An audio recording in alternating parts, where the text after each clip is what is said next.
Good evening, doctor. Sales manager from shipping company. Is the hell and paradise are there? How as a common person I believe. I don't believe in any religion. Well, ask the question that, how do I know there's hell and heaven? How will a common man believe? I don't believe in a religion. Brother, what is the definition of religion? Religion is a way of life. How you lead your life.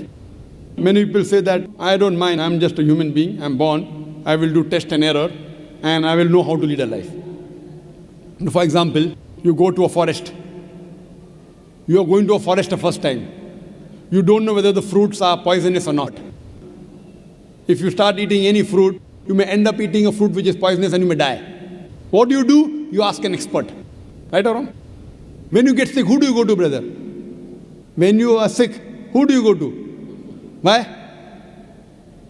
The doctor is an expert in treating sickness, correct? You can't say, I am a human being, I will treat myself. No. That's what the Quran says in Surah Nahl.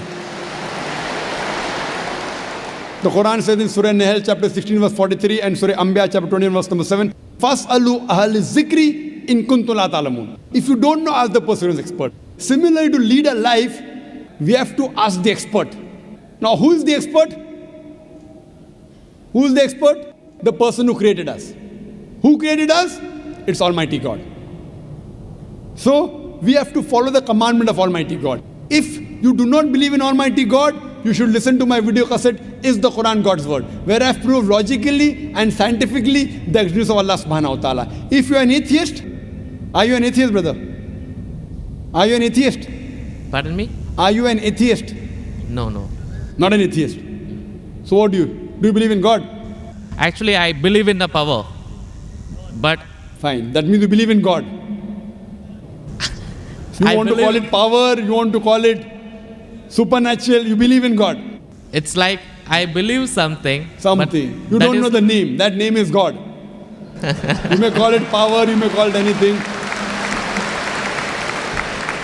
If you don't believe in God, then you listen to my video cassette, Is the Quran God's Word? If you don't know who that power is, yet you listen to my cassette, Is the Quran God's Word? Where I have proven scientifically, undoubtedly, existence of Allah subhanahu wa ta'ala, and the Quran is the word of Almighty God. Now coming to your question. If you say about power, that means you believe in a religion. Because religion by definition, according to Oxford Dictionary, religion means a belief in a supernatural controlling power. Power word is there. That means you believe in a religion. Religion, according to Oxford Dictionary, means a belief in a supernatural controlling power, a personal God or gods that deserve obedience and worship. That means you believe in religion, you don't know the definition of religion. So don't say, I don't believe in religion. Religion is English word, brother. Religion is English word. If you open the Oxford Dictionary, it says, religion means a belief in a superhuman controlling power, and you believe in a power. Or a personal God or God that deserve worship or obedience. To know more about that power, you see my video because it is the Quran God's Word. Now coming to your question, basic question, how will I prove that there is hell and heaven? Now if you hear my video cassette, I have proved many scientific aspects in the Quran. If you use science to the Quran, what we come to know that whatever the Quran has said today, 80% can be proved to be 100% correct scientifically. Quran speaks about various scientific facts, which we came to know recently. It speaks about astronomy, it speaks about the spherical nature of the earth, it speaks about the Big Bang, it speaks about the light of the moon is not its own reflected light, it speaks about the water cycle, it speaks about biology, it speaks about botany, it speaks about zoology, it speaks about embryology, all these things. Now, today is the age of science and technology. If we put this test of science to the Quran, what we come to know, 80% whatever the Quran has said is 100% perfectly correct. The balance 20% is ambiguous. Neither right, neither wrong. Out of that 20%, not even 0.01% has been proved to be wrong by scientific fact. It is ambiguous. So what my logic says, when 80% is 100% correct, and not even 0.01% of the 20% is proved wrong, so my logic says that inshallah, even that 20% will be correct.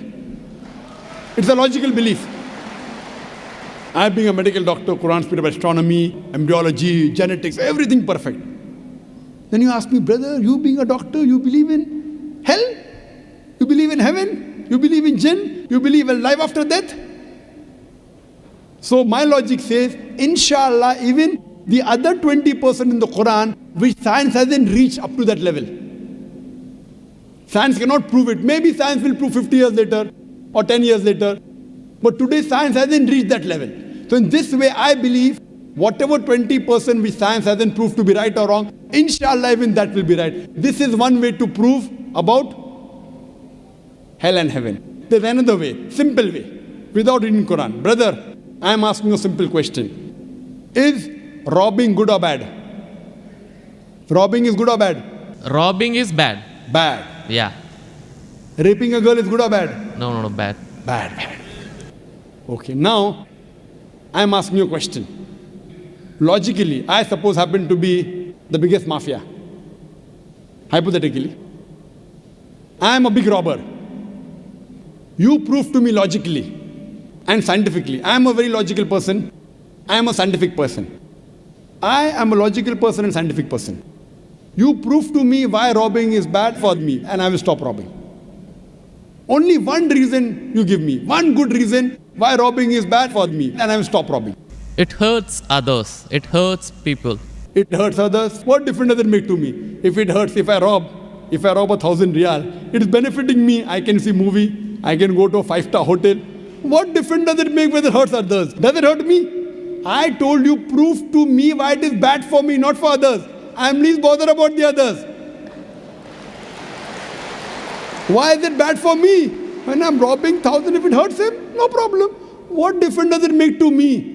If it hurts somebody else, does it make a difference to me? I can enjoy, I can see movie. I can eat chicken biryani. I asked you, give me one logical reason why it is bad for me, not why it is bad for others. I am a big mafia. I am powerful. I am a scientific person, logical person. Prove to me one good reason, logical, why robbing is bad. I will stop robbing. Come on. Another try, brother. Another try. One more try. Why it is bad? No answer. No answer. Try. There are 20, 30 reasons, 100 reasons you can give. Actually, as you said, the religion means the way of life. Not religion. Why robbing is bad? Tell me. Don't go to religion. No. I'm coming to the point. No, not point. First tell me why robbing is bad. We'll come back to your point afterwards. I'll come to your point afterwards. When that is the way of life. Not way of life. Tell me why robbing is bad according to you. Why it is bad for me, I will stop robbing. Up to me, it hurts others. So, but what difference does it make to me when it hurts others? Does it hurt me? Of course, why it is bad for me, not why it is bad for others. Once we come to the society, we have to face them. Okay, once we come to society, you have to face them. I'm facing them. What's what? Why it is bad for me? The society won't respect us. What difference does it make whether respect or not? I can eat chicken biryani. I can go and see a movie. I can go to a 5-star hotel. What difference does it make to me if society respects or not? Imagine someone respects society. The poor person doesn't have food to eat. He'll be happy? No. You require food to eat or not? You require food to survive? Only society respecting. The person is starving to death. In India, thousands of people are starving to death. What difference does it make? I must give me one good reason why robbing is bad. I stop robbing. Why it is bad for me? Can anyone else help him out? Why robbing is bad? Why robbing is bad?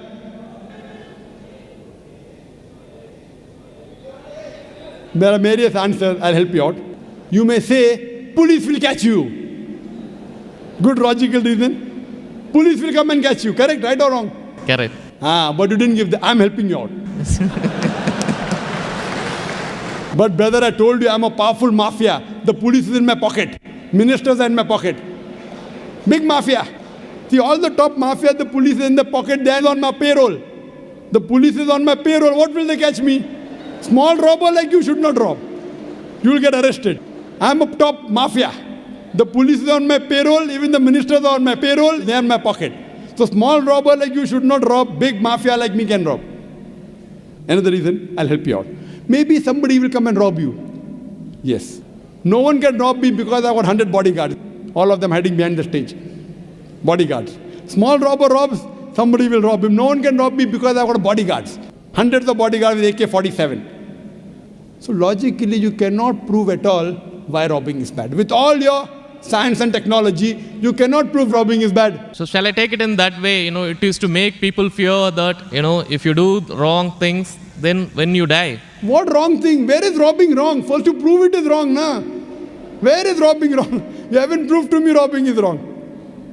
When you prove robbing is wrong, then you can say don't do wrong things, na? Therefore, what is good, what is right, you require a creator to tell you. You require a doctor to tell you what food is good, what food is bad. This fruit is poisonous, this is healthy for you. Apple is healthy for you, wild berries are poisonous for you. A doctor tells you. There's no better doctor than Allah subhanahu wa ta'ala. Logically speaking, brother, that mafia has got bodyguards. No one can harm him. And believe me, there are many examples. He dies a very comfortable death. But I am asking a simple question now, brother. Don't you think that there should be justice? Brother? Yes. Justice. Someone should punish him or not? Law is there.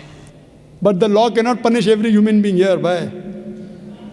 There are many mafias in Italy. There are many underworld people in India. And the law can't do anything to them. The law is in their pocket. But yet, you as a common man, don't you think you should be punished? Raping is good or bad? There are many people who rape. They rape the girls.